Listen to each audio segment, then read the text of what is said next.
episode of Executive Talk. My name is Maurice Washington. I'm your host. Those that are here in our studio audience, thank you very much, and also those that are watching live.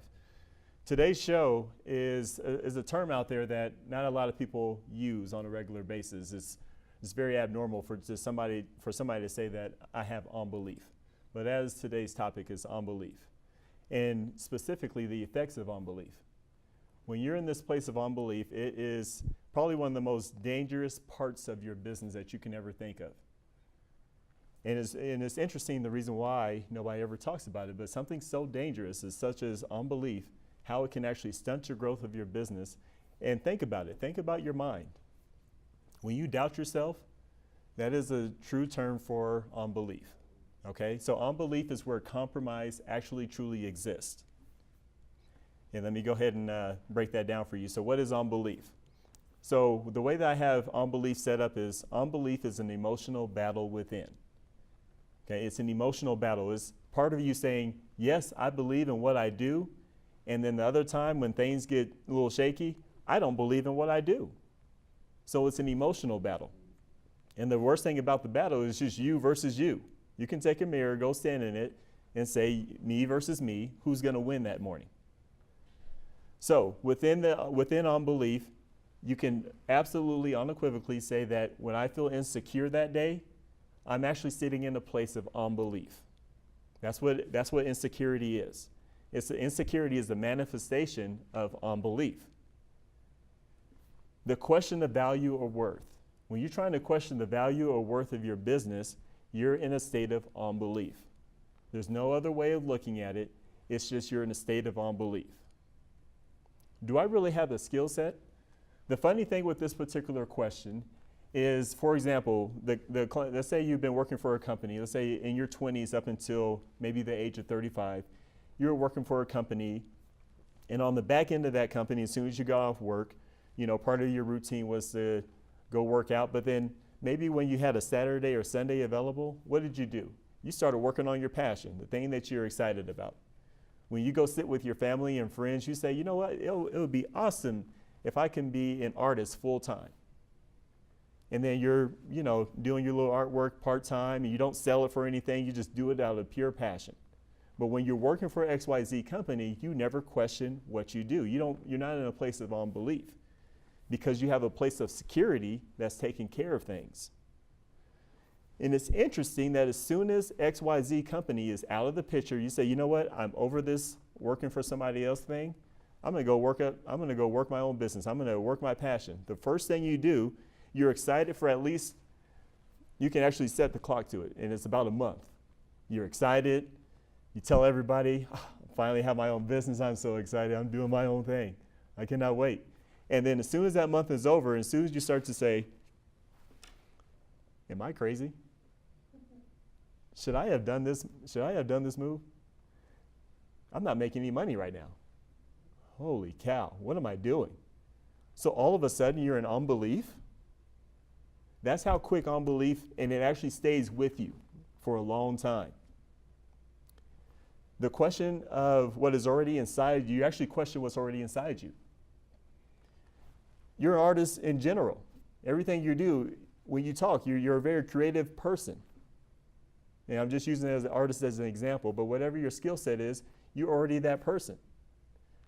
But then it's already inside you, it's built. That's how you were. You were that person since you were a little kid, but now you have an opportunity to meet the real you and do what the real you is capable of doing, but then you go into this place of battlefield, emotional battlefield, and you sit in this place of unbelief.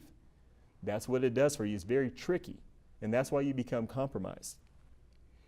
It's a place where some of the worst decisions that you've ever made in your life sit.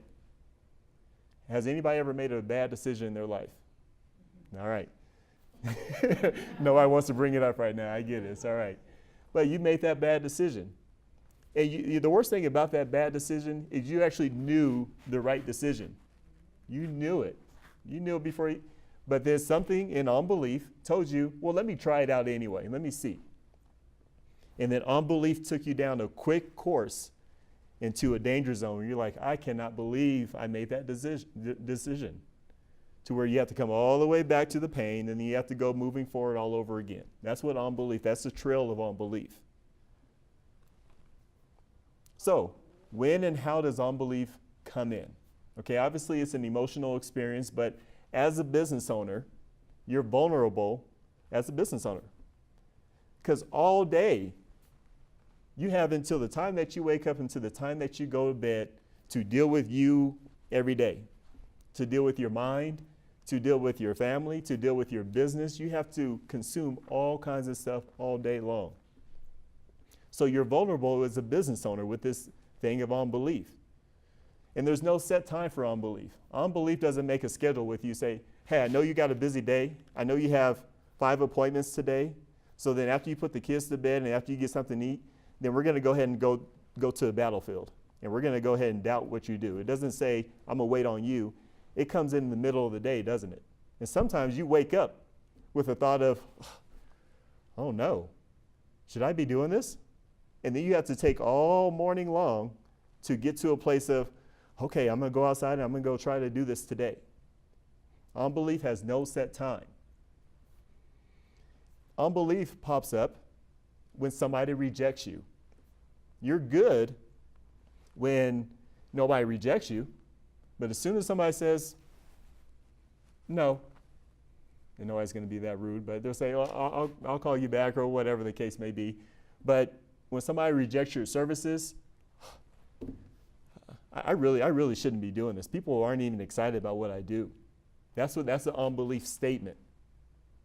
We don't, again, it's not going to just appear that I'm in unbelief. You have it through your statements. When you say, well, I don't believe this thing should work. I need to do something. I don't know. That's an unbelief trail, and it's a statement, and you actually verbalize it. Especially unbelief happens when you don't have any money. Okay? When you don't have any money, you really start doubting things, right? That doubt in the trail of unbelief says, maybe I should go work part-time somewhere to bridge the gap, or maybe I should go work for this company for a couple months, and then I'll get back. And you have this whole strategy plan for your unbelief. And then when we're talking about the worst decisions ever, that's where it starts. Because unbelief sends you down a trail that's not even towards your future. This is where head trash likes to hang out. Head trash needs a place to kind of resonate. But as soon as you get into that place of, I don't know, head trash, you have to start talking yourself out of it. Okay, I'm doing good. Just, you say you do your 10 affirmations every morning. I'm doing well, I'm doing well, I'm doing well. Okay, that was 4. I'm doing well, I'm doing well, I'm doing well. Okay, what you're trying to do is build yourself back up, because unbelief will beat you down emotionally. And then the 10 affirmations will get you revving back up so you can actually make a move. That's what those affirmations, that's why they suggest make affirmations, because when you're in a place of unbelief, they know how the mind works. They know that it takes just a matter of sometimes for a lot of people, it can be somebody unliking or unfriending you on Facebook. You go into unbelief. Oh no, that person doesn't like me? Oh, man, I need to shut down my company right now because the people are leaving my fan page right now. That's the power of unbelief. So what is compromised? Through unbelief, what's compromised is your perspective, motivation, pricing, and also your actions. And I'm just going to touch on these 4 based on the time principle that we have here, but let's start with perspective. Here's the statement I want to leave you guys with. If you visualize your business through the eyes of unbelief, you will never see the right perspective. You guys remember that. If you visualize your business through the eyes of unbelief, you will never see the right perspective. For example, failure. Okay, nobody likes to have failure. But this is what your business looks like. It's about the size of this table. Initially, in the very beginning, it's the size of this table. What are you really searching for in your business?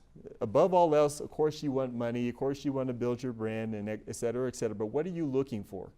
You're looking for that success road. There's a specific road that your business sits on. And all the success, all the yeses, all the joy of having your own business, it sits in the middle of this road.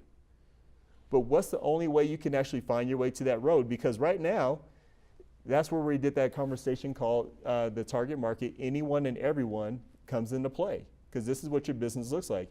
Hey, everybody should, and you know, specifically your business is probably that good where any and everyone should value your services because you can really help a lot of people, which is true.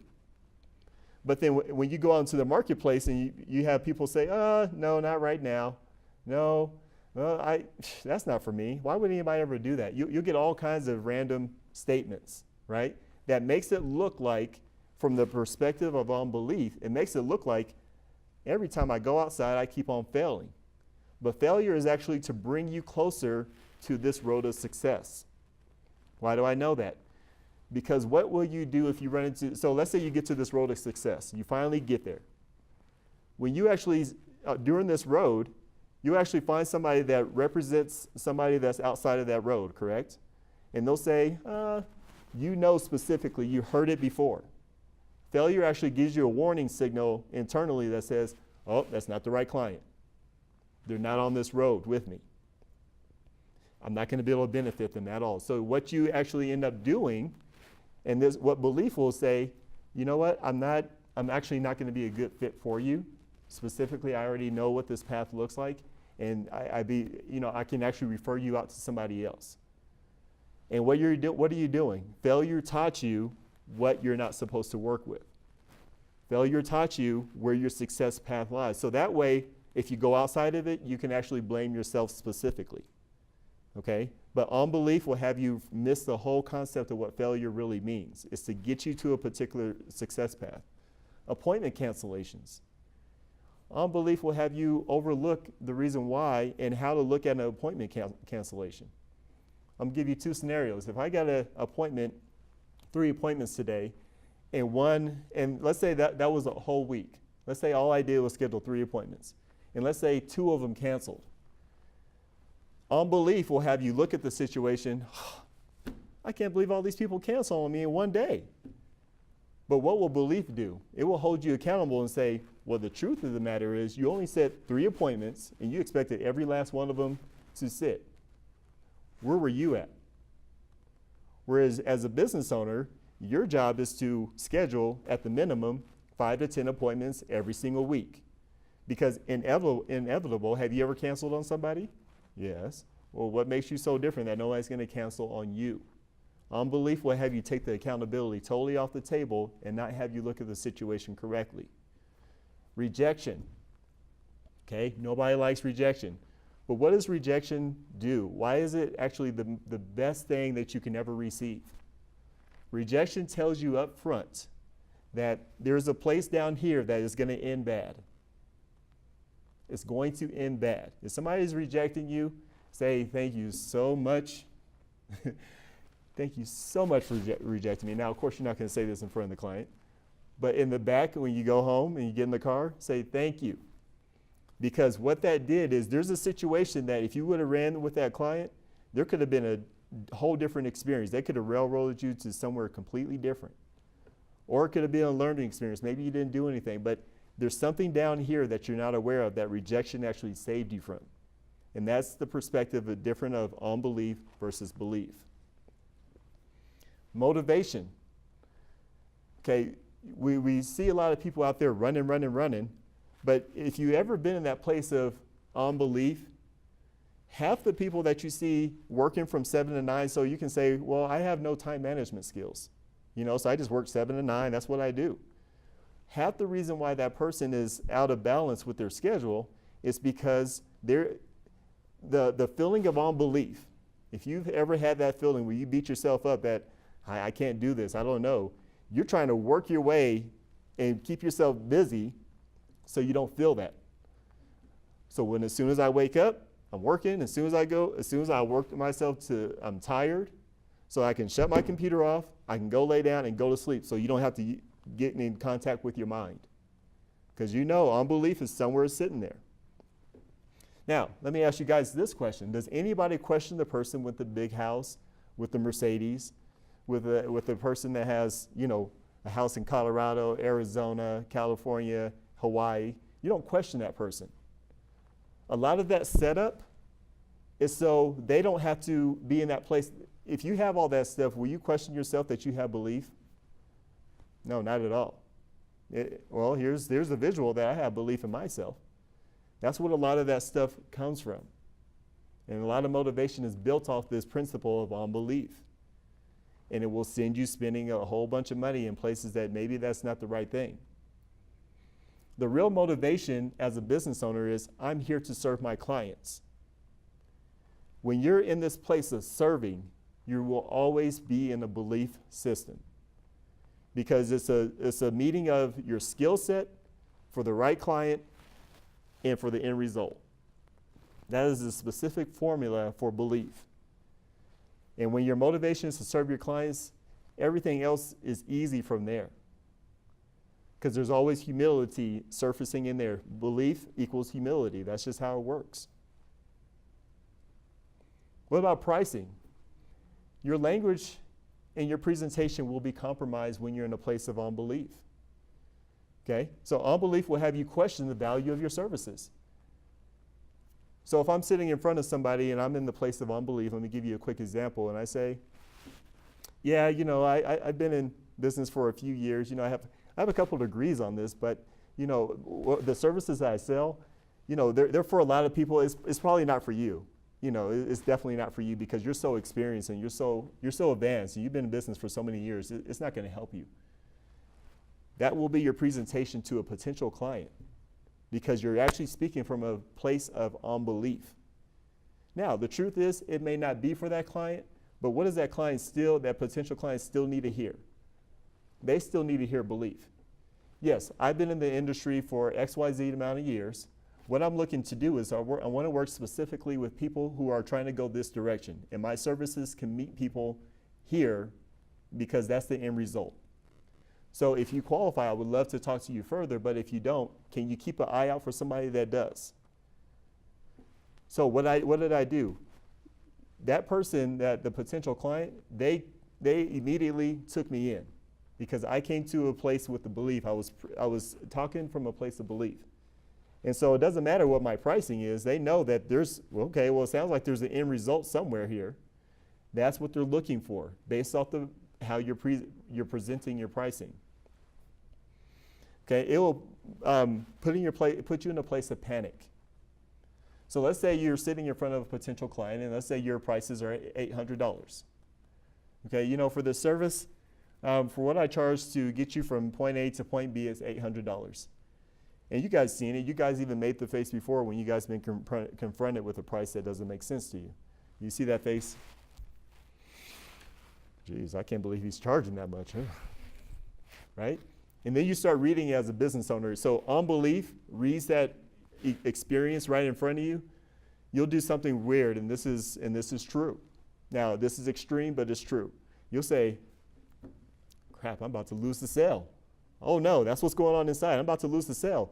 What do I do? And this is all internal. And at a moment's notice, you'll say something weird like, you know what? What's today? Today's Tuesday. You know what? I forgot to tell you in the very beginning, today's Super Tuesday.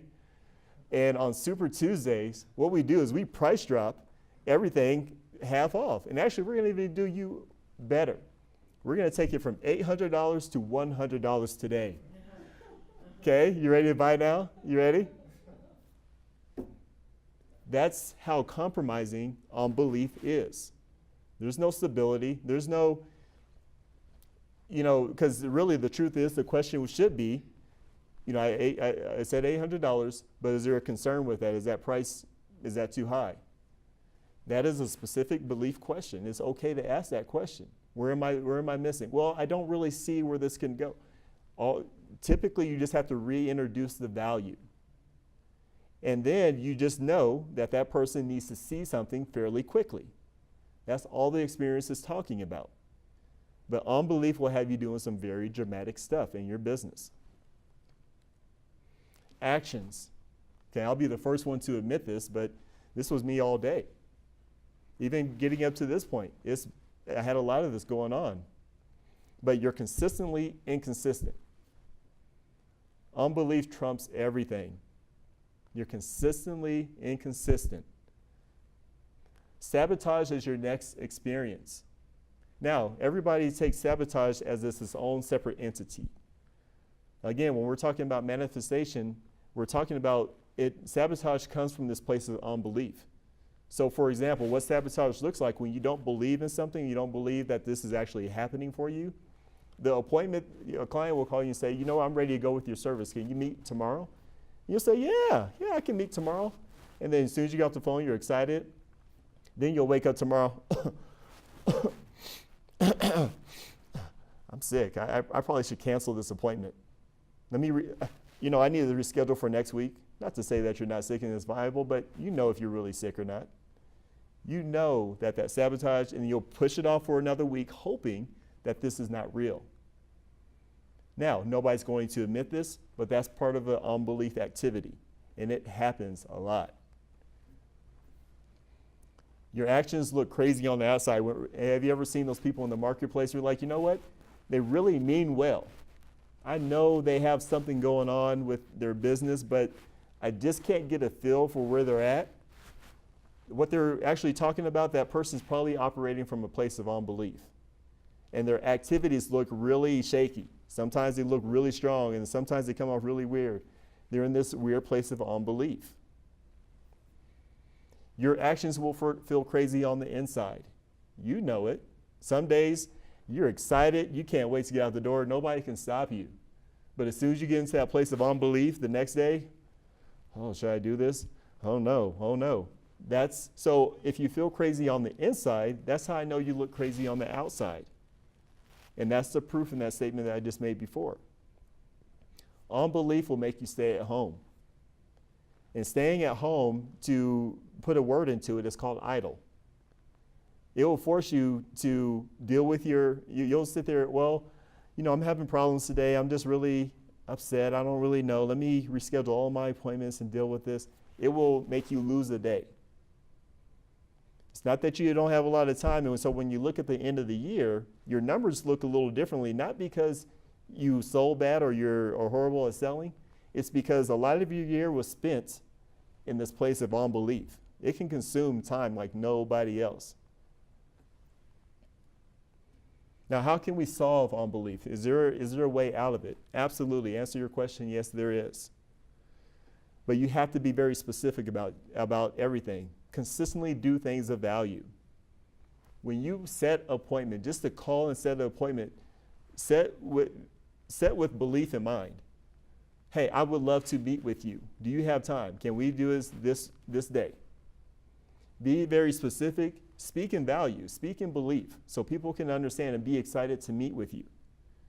When you're constantly in this place, again, you're training yourself that I'm valuable. I'm valuable without having to do 10 affirmations. Just be a person of action.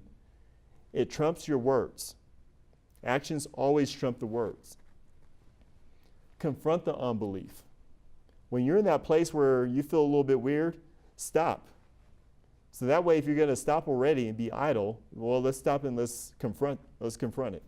Confront it in the situation of, why am I in unbelief right now? You have to say those words. Why am I in unbelief right now? Don't say, why am I in fear? Why am I sabotaging? All these catch words out there, these are all true words, but they come from this place of unbelief. So go to the root. Why am I in unbelief? Be honest with yourself. Either you're in unbelief or you're in belief. There's only two varying ways of dealing with unbelief. You have to really separate it. It's a very black and white issue. It's not a weird, because when you're gray because you're in unbelief. That's what that looks like. So make it a very black and white issue and just say, I'm in unbelief or I'm in belief. And don't look at your words. Look at it through your actions within your business. Did I set my appointments for the week? Am I starting to try to relax? Okay, what am I doing? Because guess what? The worst thing about relaxing and, oh man, I had such a busy week. I didn't have time to market. I didn't have time to set appointments next week. Guess what will happen? Somehow inevitable, you'll have a huge bill come out of the door. Or one of those clients that was pending, all of a sudden, 2 or 3 of them just go away and they don't want to do services, not right now. And next thing you know, guess where you're at? You're right back in unbelief. That's about how quick it operates when you're not functioning on full capacity. Now, there's a formula I put together here for you guys to look at unbelief in the right way and see the trail. And the trail is unbelief. Okay, it has to start with unbelief first, plus plus fear. Okay, so it adds fear. So the next step is insecurity equals X result. Okay, that's the trail. It's a mathematical figure, a formula that I just came up with today. So that's the honest truth. But think about it. I'm going to take you down a trail and take you down a statement. So now that I'm sitting, somebody offered me an opportunity to do a speaking engagement. And let's say I have a fear of speaking. Okay? And that's a very common one. Instead of saying I'm in fear, say I'm in unbelief. And because of my unbelief, it's making me feel a level of fear, which is increasing my insecurity that people are going to judge me. People aren't going to like what I have to offer. And I don't like how I sound out loud. So X result is inevitably, I'm going to cancel. I'm not going to do it. Or I'll find some other way, find some other person that can actually help better serve you when you're more than qualified to do that. Belief equals the result. That's the formula for belief. That's why I didn't even bother putting it down, because belief equals, you just move. You just are in action. But there's the belief conversation, so that way you can actually hear yourself say it. So that way you don't feel like you're weird anymore. You can just say, hey, I'm operating out unbelief, and I stunted my growth in my business. And that's the complete honesty, and that's the level of accountability that can actually propel you forward to more belief. And it just make life a lot easier. So with that being said, I want to say thank you guys for taking the time to watch this today and be here, be participating in this. I know this may have been a very direct conversation, but here at Executive Talk, our job is to bring out the truth regardless. And that's the value add that we always want to bring, is the level of truth, the level of openness, so that way we can truly deal with business ownership the right way and move forward. So I invite everybody to connect to our social media, our Facebook, our LinkedIn, Twitter, Instagram, and also YouTube to follow up on more conversations and see what else we can do for you. If there's any more questions, reach out to us on Executive Talk. But in the meantime, we have to get back to work. Have a good day.